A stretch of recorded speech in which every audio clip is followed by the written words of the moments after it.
Bapak Ibu. Bener tadi lewat. Kita tuh bisa.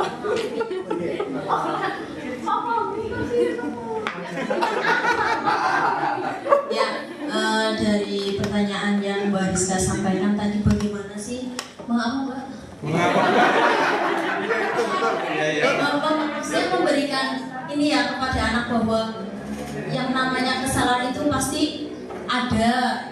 Tidak mungkin orang itu tidak mungkin melakukan kesalahan. Nah, dari hal yang sempurna itu pasti melalui proses yang namanya ada kegagalan. Justru dari kegagalan itu kita bisa belajar. Mantap. Tangguh. Semangat Yusuf. Untuk menjadi lebih baik lagi. Biasanya orang yang mengalami sesuatu yang pahit itu akan lebih dalam ucapan, tindakannya itu akan lebih terasa dalam karena mengalami sendiri, jadi tindakannya itu biasanya lebih mengena daripada orang yang hanya melalui teori saja. Jadi kita bisa menguatkan pada anak bahwa nggak apa-apa gagal, itu kan namanya proses belajar, itu seperti itu. Tapi kalau misalkan dari kegagalan itu kamu mengalami secara langsung, maka ini akan menjadi dasar perbaikan ke depan agar bisa lebih baik lagi. Itu seperti itu menurut saya itu Pak. Nggak tahu mungkin ada Bapak Ibu lain yang bisa menambahi atau bisa lebih baik lagi monggo. Kita beri tepuk tangan luar biasa ya. Ibu Sita, Bu. Ibu Hendra. Ya, sama dengan apa yang saya sampaikan di awal bahwa kegagalan itu suatu hal yang biasa ya. Bahkan ditambahkan oleh Bu Hendra tadi, anak yang gagal karena mencoba itu bisa berpotensi besar akan lebih tangguh ya, karena pernah mengalami sendiri. Jadi sadarkan bahwa ya kegagalan itu bukanlah ya ini, kegagalan ini bukanlah hal yang bisa meruntuhkan nama baik, biasa saja lah kegagalan itu.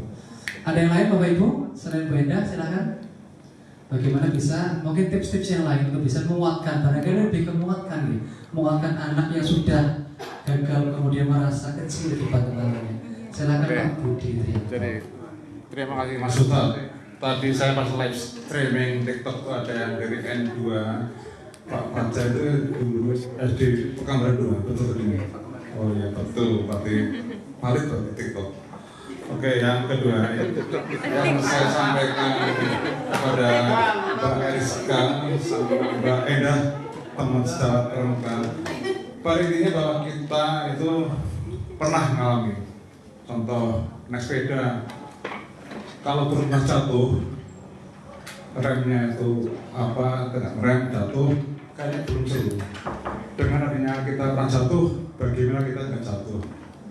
Jatuh hati atau jatuh tangan. Ini gitu. Jadi sesuatu itu kalau kita belum pernah mengalami yang susah, ya kita tidak akan pernah jadi orang yang hebat. Adanya tangga yang 1, 2 sampai 10, karena ada yang tangga yang pertama. Tidak ada bakalan ada tangga yang ke 100, 1 monas itu nggak ada itu yang emas di atas itu kalau nggak ada yang dari pondasi paling hebat gitu. Ya, jadi sekali lagi kita memang perlu belajar dan belajar. Tak ada yang hebat di dunia ini kalau kita tidak belajar dan belajar. Gitu aja. Terima kasih Mas Ustaz. Applause untuk Pak Budi. Ditambahkan oleh Pak Budi bahwa yang seperti di Afrika dan naik sepeda gitu, tidak akan bisa naik sepeda kalau tidak pernah merasakan, nggak kurang asik katanya, kurang asik. Jadi kalau ada anak yang gagal gitulah ya, bahwa kegagalan itu biasa, bahwa yang membedakannya adalah yang bisa orang yang bisa bangkit dari kegagalan itu akan menjadi sosok yang lebih tegar, ya benar. Baik, terima kasih untuk Bu Enda dan Pak Budi, luar biasa. Untuk yang kedua tadi, bagaimana tipsnya Bapak Ibu? Mohon berkenan memberikan pengalamannya untuk bisa anak itu tidak hanya dapat ilmu pengetahuan, tapi dapat value, ya, dapat nilai, atau dapat filosofi mendalamnya dari yang Bapak Ibu ajarkan. Gimana Bapak Ibu? Tidak hanya ini pengalaman setiap orang kan bisa berbeda, bisa jadi nanti yang saya sampaikan yang kompatibel dengan yang Bu Indah inginkan, tapi urun atau sharing dari semuanya akan memperkaya masing-masing dari kita. Gimana? Pak Fahmi ada Bu Fahmi? Bagaimana agar ya, tidak hanya dapat nilainya saja, tidak hanya dapat akademisnya saja, tapi juga lebih di tips praktisnya. Saya yakin Bapak Ibu pasti punya. Sebagai pengajar pasti ada. Monggo. Pak Fahmi barangkali ada nih Pak. Siapa? Bapak Putra, Pak Putra, Ibu. Oh, Itu Mr. Fahmi, itu Mr. Monggo Pak Fahmi, barangkali bisa sharing. Ya, coba tips untuk kami siswa yang gagal kemudian dia merasa udah selesai gitu, padahal kan bisa berulang-ulang. Kalau dari saya punya banyak ponakan, kadang-kadang ponakan daftar ini gagal, daftar itu gagal. Ya, akhirnya kayak trauma. Gagal sekali nggak trauma, mungkin ya nanti nggak untung. Gagal 2 kali, udah mulai tingkat percaya diri itu berkurang. Agak bercinta ya. Gagal ketiga, udah kayak merasa habis. Terus nyoba lagi enggak. Nah, maka memang kadang-kadang butuh waktu untuk cooling down, untuk dijauhkan dulu lah dari masa itu. Memang setiap orang punya traumanya masing-masing. Dan trauma itu nyata. Gitu, ya. Tidak ada yang tahu-tahu just langsung ya wis saya bertumbuh ternyata tidak. Jadi sakit hati, pain itu butuh waktu. Masya Time will heal. Kata hari ini keren. Ya, kita yang di sekeliling bisa mempercepat. Dan kalau tips yang dari saya biasanya saya contohkan orang-orang yang dia kenal atau orang yang dia idolakan yang gagal berkali-kali. Misalnya, si A, si B sekarang di Amerika, kamu tahu dulu sekolahnya bareng saya itu SDB gak naik 2 kali misalnya. ulangi 2 kali. Tapi yang real yang dikatakan saya kenal, biar jadi contoh yang real. Itu jadi apa sih iya. Oh dia gak malu, dulu malu, tapi pernah gagal naik 2 kali aja gak naik, tapi sekarang naik malah SDB-nya di Kanada misalnya. Kemudian itu contoh yang sama-sama kenal karena biar lebih real. Atau kalau yang nggak kenal tapi tokoh terkenal misalnya, kamu lihat ya yang namanya itu tangga kamu itu nyalek berkali-kali nggak bosan ya, gagal lagi sampai gonta ganti partai, begitu ketemu partai yang pas kepilih itu ada. Ya, itu sebagai contoh bahwa dia bukan lihat partainya, bukan lihat oportunisnya, tapi lihat gigihnya. Dan juga value-nya tadi, jadi bahasa Jawanya true value, nilai yang benar-benar, nilai sejati. Tahun berapa tuh ya? True value alias true value. Jadi begitu Pak Haji. Aplaus untuk Pak Fahmi. Tadi masih pertanyaan yang pertama nih. Tadi tips tambahan dari Pak Fahmi adalah kita berikan waktu khusus untuk cooling down dulu. Kemudian trauma itu nyata katanya, tapi bagaimanapun semua sesakit-sakitnya apa, waktu akan time will healing. Tadi ya, disampaikan seperti itu ke anak bahwa kegagalan itu biasa, dan juga ya seperti itu kita bisa sebagai support system ya. Bisanya paling mempercepat saja, tapi hal terbaiknya adalah dari anak itu sendiri. Untuk beda, barangkali ada tanggapan silakan dari masukan-masukan itu. Puput pas 4 dulu, PS4. Oke. Saya selalu ya sudah saya sampaikan tadi ke Mas Ampron sama Mas Fahmi sudah kesempatannya 10% nih. Oke, terkait dengan pola pikir bertumbuh, seperti kita bisa lihat bahwa satu kata yang sangat mencolok sekali ya, yaitu bertumbuh. Bertumbuh artinya tidak bisa mendadak, butuh sebuah proses. Sama sepertinya mendidik itu tidak bisa mendadak, butuh sebuah proses. Dari kata bertumbuh Orang kita di bisa mana nih? kembangkan dan kita bisa tahu bahwa bertumbuh Udah itu kuliah, butuh apa proses. kerja. Tidak mungkin dunia itu tiba-tiba tumbuh ya. Iya. Masjid tumbuh sih, masjid tumbuh. Iya. Kayak masjid tumbuh kan. Ini kan Kalau kayak gitu tidak kan nggak bertumbuh. ini nggak bertumbuh. Cuma saya setengah tim. Ya, kita coba mengontekstualkan materi kan ya, biar mudah tuh. Bertumbuh artinya butuh sebuah proses. Ketika tips itu disampaikan Pak Fahmi itu betul. Nah, saya menambahkan sedikit. Salah satu tips ketika kita akan mengembangkan pola pikir pada siswa yaitu yaitu berikan sebuah optimisme kepada siswa. Kita tidak tahu kapan siswa itu ada di puncak pertumbuhan pola pikirnya, apakah di kelas 10 atau kelas 11 ataupun kelas 12. Kita tidak tahu, hanya yang Maha tahu yang tahu kapan dia diberikan pola pikir bertumbuh itu. Akan tetapi kita menikmati sebuah prosesnya. Nah, di dalam kita menikmati proses itu, yang perlu kita lakukan adalah berikan harapan kepada mereka. Kamu pasti bisa. Ketika mereka membuat kesalahan, insya Allah kamu bisa. Masih diperbaiki dan berilah optimisme pada mereka.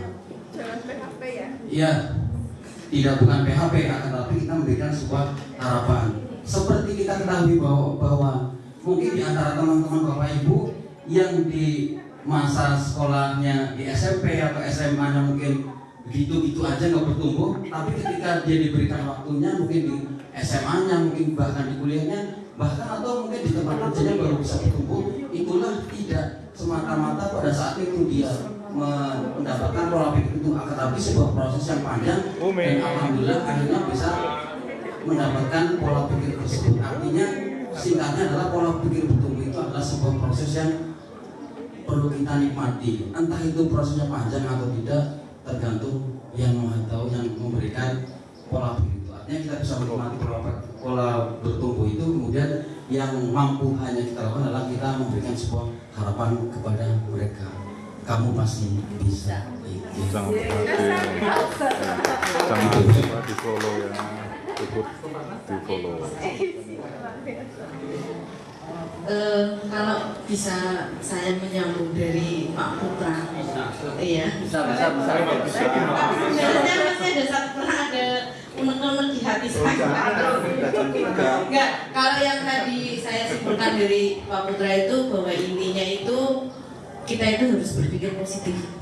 Jadi kita menanamkan ke anak itu berpikir positif bahwa kamu itu pasti bisa. Iya, kamu itu pasti bisa. Jadi apapun yang terjadi bisa, entah bisanya apa, pokoknya bisa. Gitu. Kemudian begini Pak, saya sedikit ada unek-unek menyambung tadi yang Mbak Rizka. Saya mungkin mengalami apa yang seperti Mbak Rizka alami. Oke, kamu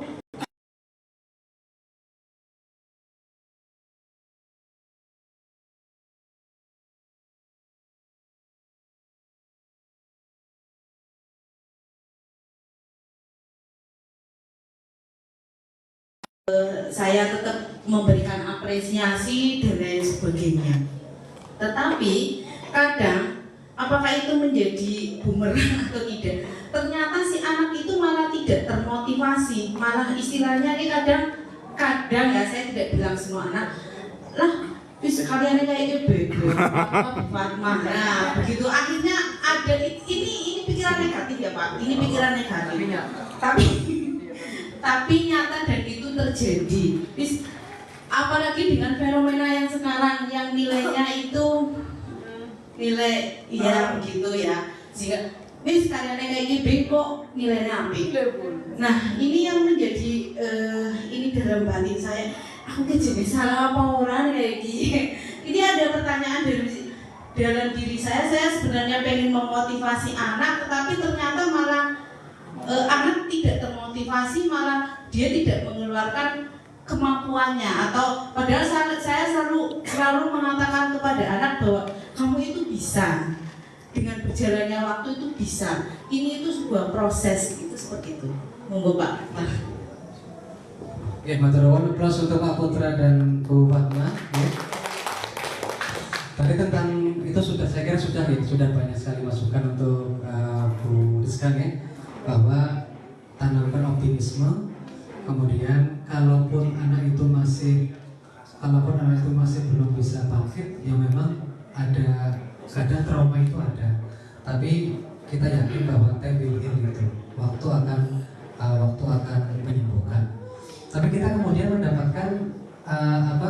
mendapatkan inspirasi wawasan baru dari Bu Fatma bahwa yang tadinya kita mau merayakan proses, tujuannya untuk memotivasi, alih-alih tapi itu mayoritas atau banyak atau sebagian Bu yang seperti itu tuh? Ya, ada pun itu kan murid kita. Alih-alih kita pengennya memotivasi, tapi justru kontraproduktif gitu loh. Tapi justru menjadi tidak termotivasi karena yaitu mau kayak UWB, nilainya sama dan sebagainya. Bapak Ibu barangkali ada yang bisa memberikan tipsnya bagaimana bisa memberikan perayaan kepada proses, tapi sekaligus juga tetap ajak kepada pencapaian kompetensi, tujuan pembelajaran dan kemampuan minimal yang di siswa itu harus ada. Bapak, barangkali berkenan, Pak Sudardi. Monggo Pak Sudardi. Satu kalimat saja mungkin Mas. Mungkin kita bisa memberikan perayaan proses secara sempurna manakala sudah tidak ada lagi penilaian kuantitatif. Jadi tidak ada kata-kata matematika dapat 100, seni dapat 95. Nah, kalau begitu mungkin seluruh penilaian adalah kualitatif, mungkin barangkali itu. Karena saya juga mengikuti teori-teori yang berkembang itu saat tertentu, juga dulu masa kolonial adalah ranking itu menjadi kejar-kejaran orang tua, yang termasuk saya juga menikmati euforia ranking itu Mas, karena sebelum saya mantan mantan lempar di satu bimbel. Kan apa itu orang-orang privat, orang apa itu kan dalam rangka guru ranking 1 loh. Pangkut dengan keliru Mas. Pak, karena mungkin paling tua saya di sini. Nah, kemudian muncul teori-teori yang satu kalimat itu mengedepankan proses. Ya, tetapi di sisi lain juga masyarakat cara kuat, mantap.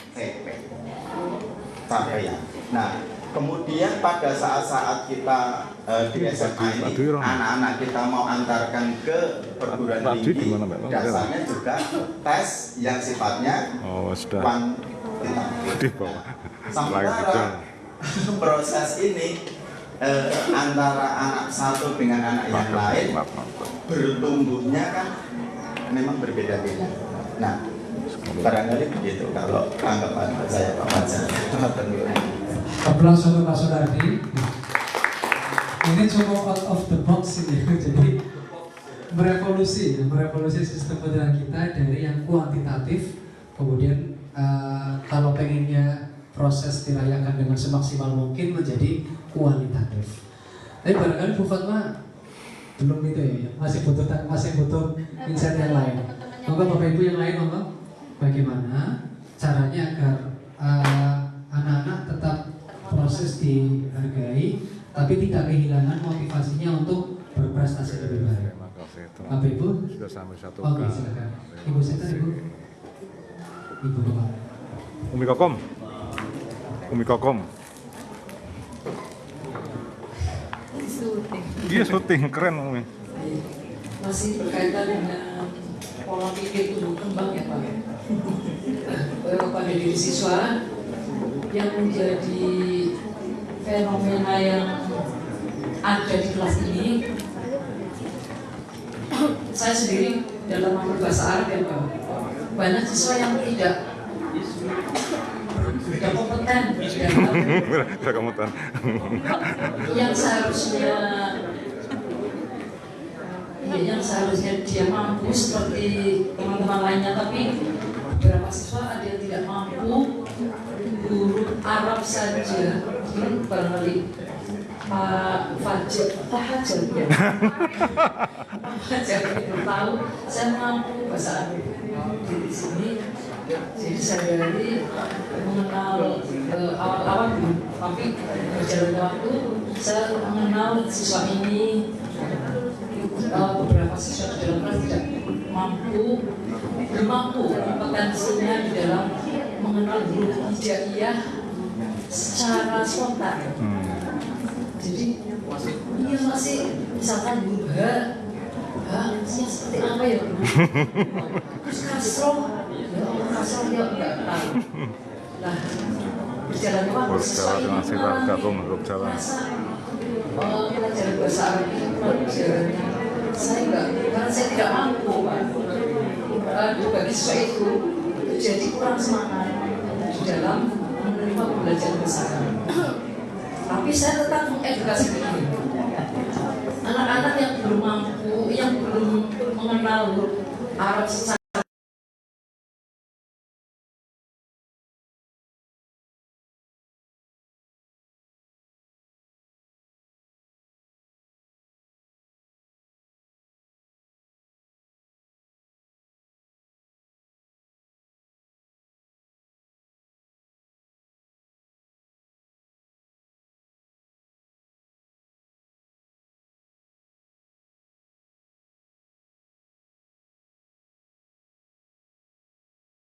beri apa namanya ujian. Jadi ujian, oh kamu bisa kok, udah membaik, udah lebih maju daripada sebelumnya. Jadi tips saya menghadirkan pola pikir tumbuh itu salah satunya adalah dengan ujian. Oh mantap. Ujian. Kita sendiri kalau bicara kadang yang sudah tua saja kadang tidak. Nah, kenapa tidak dengan salah satunya adalah melalui ujian. Ribet. Kemudian yang kedua ya, adalah alhamdulillah sehat selalu. Sukses itu tidak melulu dimiliki orang yang mendapat peringkat 1 sampai 10 besar. Jadi seperti itu. Jadi jangan merasa di mereka itu tidak punya kemampuan apa-apa daripada mereka yang punya kompetensi lebih daripada anak-anak yang belum berkompetensi. Jadi saya seringnya saya mengedukasi dan melalui ujian atau motivasi bahwa sukses itu tidak melulu, tapi kamu tetap semangat belajar. Nanti akan memiliki hasil. Manjada wajada. Huluk Jawa itu. Kamu kalian bersungguh-sungguh ya. serius di dalam KPM, maka hasil akan meskipun hasilnya itu orang per orang akan berbeda-beda. Seperti itu Pak. Ini plus untuk Bu Kokom. Oke, luar biasa, mantap Bu Kokom. Tadi sekali lagi adalah pemberian motivasi, daripada motivasi kemudian pemberian apresiasi dan success story bahwa orang-orang yang sukses tidak melulu. Namun tadi pertanyaan Bu Fatma tentang pemberian motivasi atau pemberian apresiasi terhadap proses yang kemudian menjadi kontraproduktif malahan melemahkan ya. Itu memang jamak terjadi apa gitu Pak? Memang seperti itu ya. Justru dengan adanya itu malah menurunkan motivasi mereka. Bapak Ibu monggo. Pak monggo silakan. Oke, terakhir monggo silakan Bapak. Ini sudah saya kira 5 menit lagi bisa kita untuk mudah-mudahan kita bisa mendapat insight yang cemerlang dari Pak Nur Sodomo. Terima kasih Mas Fajar atas waktunya. Jadi tadi disampaikan Bu Fatma terkait proses ya, yang kemudian ternyata kontraproduktif. Ini sampaikan pengalaman pribadi. Jadi kalau saya masuk ke kelas pertama itu, saya bangun dulu mindsetnya dari awal, karena sebenarnya mindset ini tidak bisa dibangun dari SMA, mestinya dari SD, dari kecil mungkin dari PAUD, sehingga anak langsung bisa menyadari. Yang saya bangun adalah bahwa mereka ketika masih duduk di bangku sekolah, itu mereka semuanya masih di bawah kontrol dan kendali orang lain. Artinya dia masih sangat bergantung terhadap penilaian orang lain. Tapi ketika mereka nanti duduk di dunia perkuliahan atau dunia kerja, semua adalah hasil dari dirinya sendiri. Oh ya, kuliah dia mau ikut kuliah, mau ikut ujian, mau tidak masuk, dosen tidak akan pernah nagih. Tidak akan pernah nagih dia belum ulangan atau dia tidak berangkat. Dia akan menanggung akibatnya. Saya sampaikan cerita seperti itu ke anak-anak, termasuk ketika mereka masuk ke dunia kerja, ya, apalagi dunia kerja swasta makanya, yang amat sangat ketat ya peraturannya. Itu semua bergantung terhadap diri individu anak-anak itu sendiri. Kalau dia rajin bekerja, disiplin ya, maka dia akan mendapatkan apa yang dia perlakukan dari kedisiplinannya. Tapi kalau dia bekerja dengan seenaknya, seling telat, maka pimpinannya mestinya akan memberikan sanksi yang lainnya. Itu kesadaran saya sampaikan kepada anak-anak ketika saya masuk ke kelas pertama kali. Pasti saya sampaikan itu kepada anak-anak saya. Jadi menurut saya itu menjadi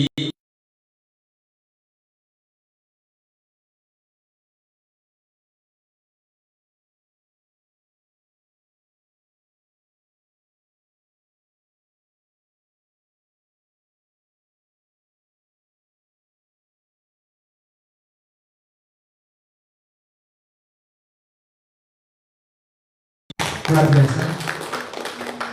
Saya kira jelas banget ini apa yang disampaikan Pak Nursanto, Bu Fatma. Tadi Bapak menyampaikan bahwa beliau mengawali dengan masuk ke kelas itu dengan memberikan motivasi apa yang menjadi effortmu, itulah yang akan kamu dapatkan gitu ya. Itulah yang akan kamu dapatkan. Apalagi kalau sudah menjadi, ya tadi disampaikan, apalagi kalau sudah menjadi manusia dewasa di perkuliahan atau di pekerjaan, effortmu segitu ya dapatmu segitu gitu ya. Tadi Ibu Kokom juga sudah menjada-wajada siapa yang bersungguh-sungguh dia akan mendapatkan hasilnya. Jadi pemberian inner motivation kepada si murid sendiri. Kamu seperti itu lulus terus dong ya. Ya mohon maaf ketika kamu akan besar itu akan menjadi sebuah karakter terbawa, jangan salahkan siapa. Kalau ketika kamu dewasa kamu tidak akan menjadi siapa-siapa. Mateng gimana terus dong ya? Luar biasa. Mateng Bu Fatma ada tanggapan? Saya puas dengan jawaban dari para maha guru saya, Bu Komaria dan Pak Nursodo. Saya yakin pengalaman beliau itu lebih dan sangat lebih dari saya, dan ini memang akhirnya menginspirasi bagi saya. Mungkin ini menjadi pembelajaran untuk saya, karena pada dasarnya setiap hari itu kita adalah berproses untuk belajar. Matur nuwun sangat Bapak Ibu. Aplaus untuk kita semuanya, ya, luar biasa. Saya kira itu Bapak Ibu, itu diantara peran sebagai fasilitator itu seperti itu, ya. Jadi tidak hanya menyampaikan materi, tapi berusaha untuk membuat peserta pelatihan atau siswa itu aktif, dan tidak jarang bahkan seringkali insight-insight baru itu akan muncul justru dari siswa sendiri. Maka itu dalam pembelajaran mendalam khususnya atau kurikulum Merdeka seluruh dunia itu peran guru yang paling ideal adalah fasilitator, bukan hanya memberi materi, tapi tantangannya itu terbukti dari Bapak Ibu semuanya yang mengeluarkan pendapat-pendapatnya yang melalui proses fasilitasi yang saya lakukan. Ada insight-insight baru yang ditutup dengan sangat baik oleh Pak Nursanto, bahwa menjawab dengan sangat titis ya, dengan sangat tepat permasalahan dari Bu Fatma. Perayaan kepada proses justru berkebalikan, akibatnya menjadi penurunan motivasi. Ya kita intermotivasi, bahwa yang kamu lakukan, effort yang kamu kerjakan akan sebanding dengan apa yang kamu dapatkan. Sekali lagi plus untuk kita semuanya, luar biasa. Saya kira sudah kalau di jam saya sih jam 15.00 ya. Saya kira sudah sudah selesai waktu IHT atau waktu saya bersama Bapak Ibu. mudah-mudahan ada yang bisa dipetik manfaatnya dari pertemuan kita. Kalau saya terus terang malah saya dapat ilmu banyak sekali dari sini. Akhirnya sampai dari awal sampai akhir, apabila ada yang kurang berkenan dari saya dari sini, mohon maaf sebesar-besarnya. Assalamualaikum warahmatullahi wabarakatuh. Saya kembalikan kepada Pak Joko Suksini. Ya, sekali lagi tepuk tangan buat Mas Arif Fajar Subuhi MPD. Tepuk tangan dulu. Ya. Tidak berpantun, saya akan mengutip sebuah kalimat karena ini serius sekali. Manusia bukanlah makhluk kalkulatif belaka.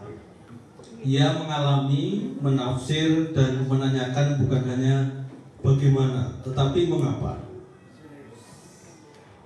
Ada kebenaran yang tidak mengandalkan pembuktian, melainkan penghayatan.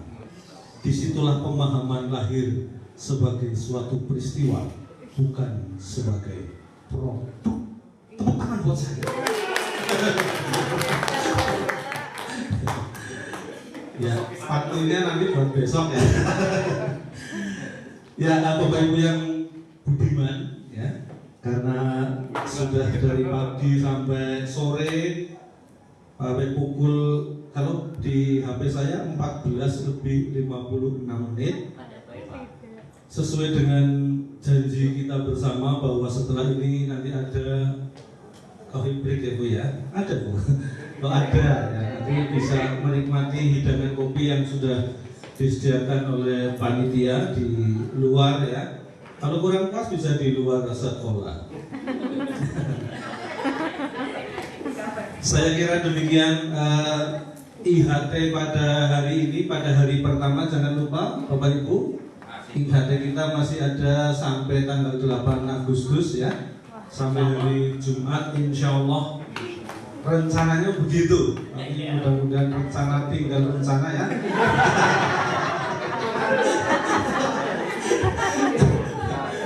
Ya, mudah-mudahan begitu. Oh, jangan begitu. Tapi Bapak Ibu guru masih semangat ya ikut IHT ya.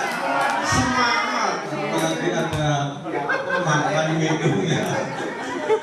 Baik. Mari kita akhiri ya. Kita akhiri momen event atau sesi pertama di hari pertama IHT di SMA Negeri 1 Teguar. Sekali lagi minta aplaus yang meriah buat kita semua. Terima kasih, kita bertemu lagi besok pagi di tempat yang sama. Wallahul muwaffiq ila aqwamit thoriq. Assalamualaikum warahmatullahi wabarakatuh. Terima kasih untuk semua yang netizen, tiktokers, semua yang telah bergabung dengan live saya, Pak Ede. Maaf apabila ada yang tidak saya jawab karena kegiatan. Berikutnya kita lebih. Ya Bapak Ibu jangan lupa sampahnya dibawa turun ya. Assalamualaikum warahmatullahi wabarakatuh. Sebagai SMA yang cinta lingkungan.